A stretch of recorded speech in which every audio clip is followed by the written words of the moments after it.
Dear viewer, welcome to today's lesson in which you are going to get the second part of our presentation on how to become an effective public speaker. If you can recall last time, which we talked on this medium, we talked about a mnemonic called TOMMIPASTA. TOMMIPASTA is a mental guideline that can help you become an effective public speaker. TOMMIPASTA has got T O M I P A S T A, TOMMIPASTA. And last time we covered T O and I M, which are topic, objective, and materials. Today I'm going to cover the next three letters in the mnemonic. This is M, I, and P. And at the end of it, I'm going to talk about the importance of methods and thinking about it before you start your presentation, the importance of introduction, and the importance of presentation itself. Welcome, and don't forget to like, share, and press to subscribe so that you can always be the first to receive the new video that hits your YouTube. Welcome, dear viewer. I'm Robert K. Muraya, and I work with Besquainstitute of Research and Development, a leading institution on matters of training, research, and development. We're based in Kenya. Let me talk about methods as an important consideration that you should make when doing a presentation. There are several methods that a person can use to deliver a message, albeit be to a group, a big group, or a big audience, or even in a teaching situation. The most common is lecturing. Others use multimedia, like what I'm doing currently, and it's a combination of multimedia and lecturing. Others can use what we call participatory methods, in which the audience participates in the process of presenting.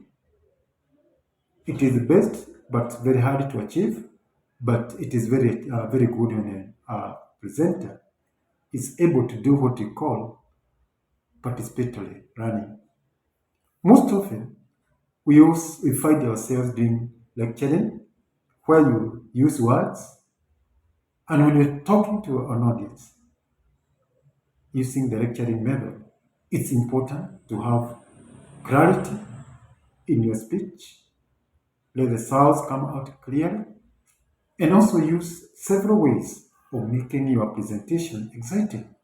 For instance, there are several issues that you can include in presentation that can make your presentation striking when you're using lecturing method. You can talk very fast to excite your audience, or you can talk very low. You can increase the voice or talk in a low voice, or you can increase the tone or use a soft one. This depends with how you're seeing the audience engagement. A good speaker must be concerned about engaging the audience throughout the presentation. Do not skip any important part in your presentation, especially in terms of making sure they are able to follow you through from beginning to the end. And this will mean it's the value of ensuring you use the right method. A good presenter must think through the kind of a method he's going to use before he makes a presentation. This will ensure the lesson or the topic or whatever thing you're going to talk about is delivered effectively. If you're poor in lecturing, can you try to improve your skills, your speaking skills in during the presentation?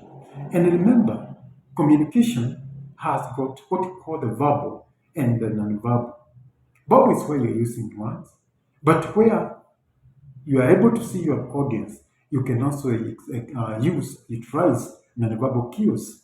Be able to see the way people are responding to your speech. Others might drift away so that you change the pace or the tone or the volume of your presentation. At times we tend to ignore nonverbal, yet they are very powerful and they are able to be more effective than than the verbal communication skills. Dear viewer, engage your audience verbally and non-verbally, and be well versed in this. What about in a situation whereby your audience is able to respond? Be good in listening skills. And somebody said, listen to what is not being said because what is not being said is more powerful than what is being said.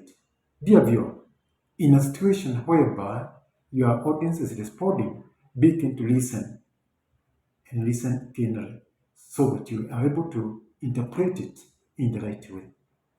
So the fourth M in the mnemonic TOMMIPASTA is methods, a very important consideration that you should make when doing your presentation. Now, which is the other letter, dear viewer? Can I hear you say? You can write it down in the space below here for me to know whether you are following up in this lesson. I bet some of you did it right. I. I starts from introduction. It's one of the best areas in the parts of